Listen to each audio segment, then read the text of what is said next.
Okay, so I just got all of my name change stuff and my gender marker stuff changed. I've done everything except for my passport, which is the last thing I have to do. And I've just been kind of lazy, which is why I haven't done it. Kind of burnt out right now, but I plan to do that after my quarter's over, which is like next week. So I just kind of wanted to go through all the stuff that I had to go through and tell you about it. Basically, how to get your name and gender changed in New York. I don't think this information applies anywhere else, but I feel like it's gen- somewhat the same. Like a lot of the legality stuff, I think is the same. As far as the actual name change part goes, um, but I don't know. I've only had the experience here, so this is for people in New York or anyone else who's interested. Um, I would assume that it's similar for you. Oh my god. Okay, sorry, my cat is like freaking out. I thought I was about to die. Okay. So, the first thing you do is you fill out this big old mess of paperwork. And what you fill out this fancy paper, which is the order for authorizing the name change. You also fill out an index number request form, and oh my god, oh okay, and the petition for the name change. And you fill out all that stuff, and then you take it to the county clerk office, and you pay $210 for the index number. And that's the only actual price involved of the name change thing. All the other stuff, it doesn't really directly relate to your name change, but that's the price just for the index number. So you get all of that information, and you get it all signed and dated and like stamped with the little index number. Then you take all of that over to the Supreme County Clerk, which is in the courthouse building, or it was for me anyway. And you take all that over there, and you're like, "Hey, I have all this stuff. I need a name change, whatever." And they'll take all their stuff, and they will give it to the court, to give to a judge to decide whether you get your name changed or not. For me, I didn't have to go to court. I just waited for a while, and there was no court involved. I didn't really explain anything. I believe the reason for my name change was like, I feel that this name best represents me, and I would like to be known all of my personal and business affairs in this name, something like that. I didn't mention gender at all. I didn't talk about it. Then I changed it, and I mean, my name I think is pretty obviously male, and my name before was obviously female. But whatever. So anyway, so I waited for like a month because they told me they were gonna call me or mail me the whatever, and nothing happened. So I called them. They're like, "Oh, no one's talked to you," and I'm like, "No, no one's talked to me. I've been waiting." They're like, "Oh, we have all your stuff down here," and I was like, "Okay." So I went back down there and I picked it up, and it was approved. And so let's see. After it's approved, let's see. I'm reading the paper right now because it's been a little bit, so I forgot.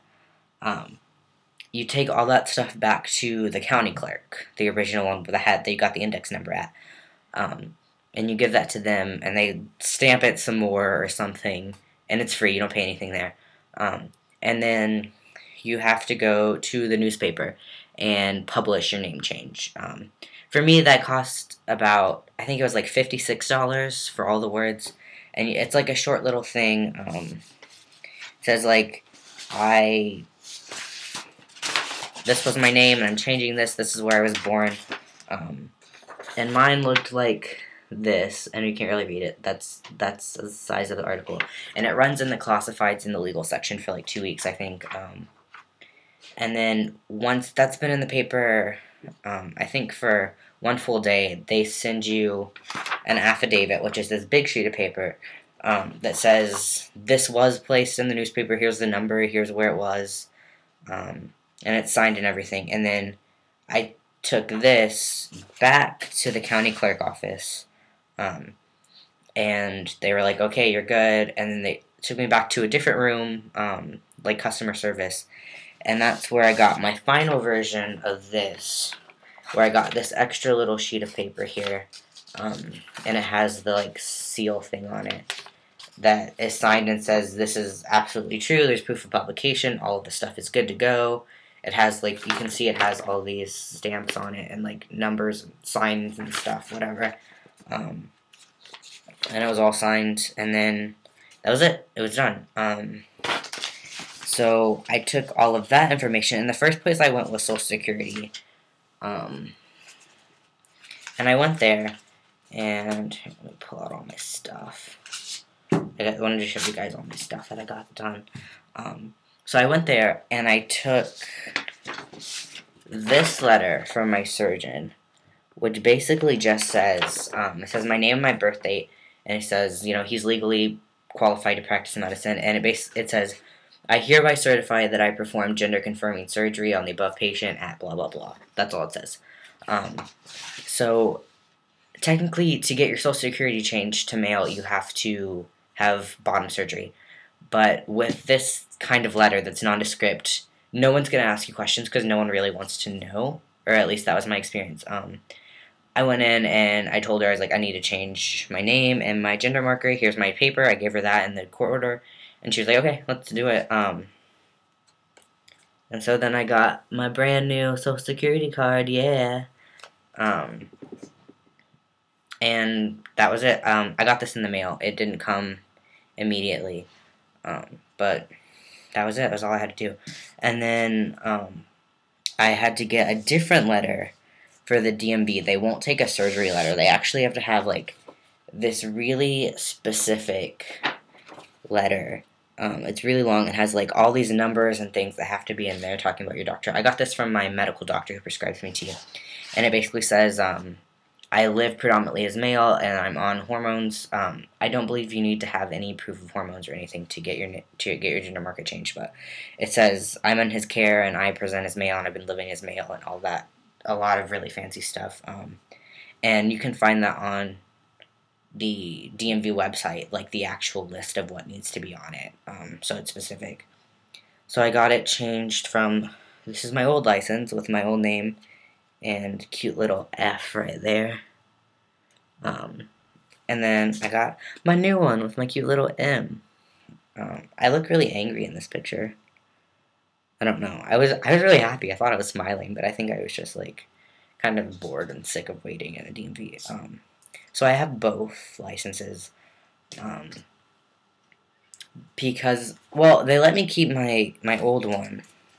And then I went to change my voter registration as well, but I was like 2 or 3 days behind the last day to change your voter registration. So I actually have to vote under my old name, which I don't really care about. But just FYI. Anyway, so after I got all that done, I got my interim license. Oh, let me show you guys that. Before I got my actual one in the mail. You get this little, in New York City, you get this little interim license, or New York, you get this little interim license thing.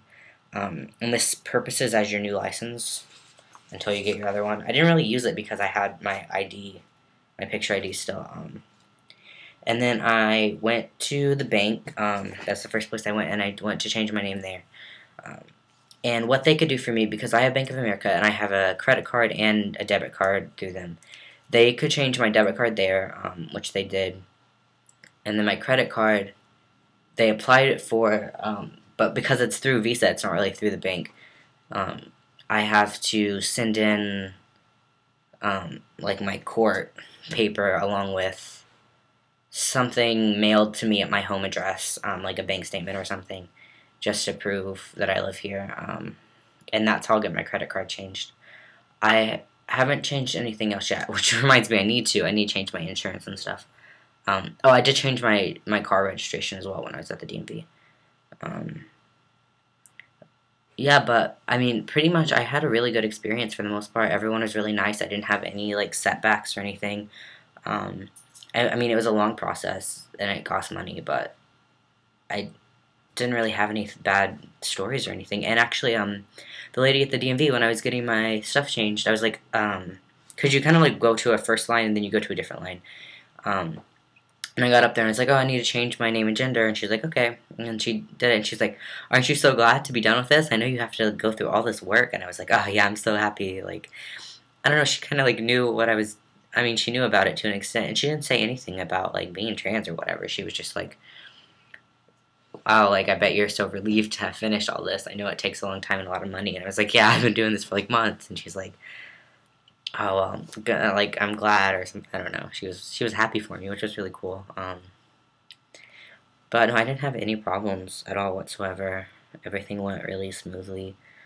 Oh, I also changed my name at my school when I got a new ID. I don't have that on me. It's downstairs.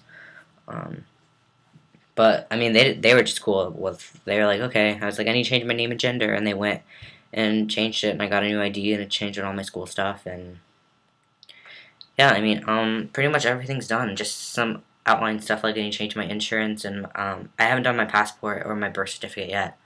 Um, I'm gonna get my passport done first, and then I think I'm going to.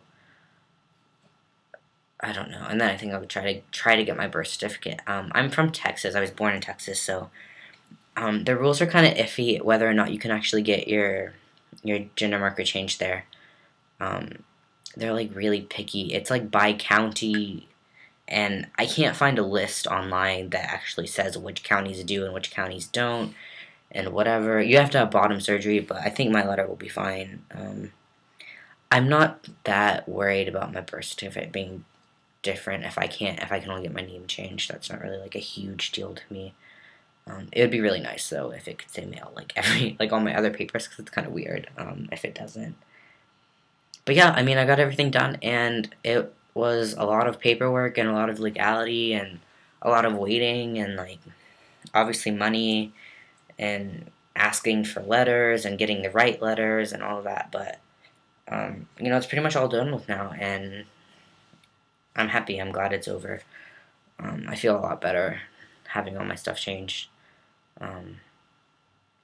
Yeah, so that's what I've been doing. I think since August is when I started all this, and it's like November 2nd now, and I'm still not exactly done, but so that's how I did it in New York State. If you have any questions or I skipped over anything, which I probably did because this was a lot of stuff I had to do, let me know. I'll try to answer any questions you have or send you to the appropriate websites with the information. So yeah, that's it. Thanks guys for watching. Bye.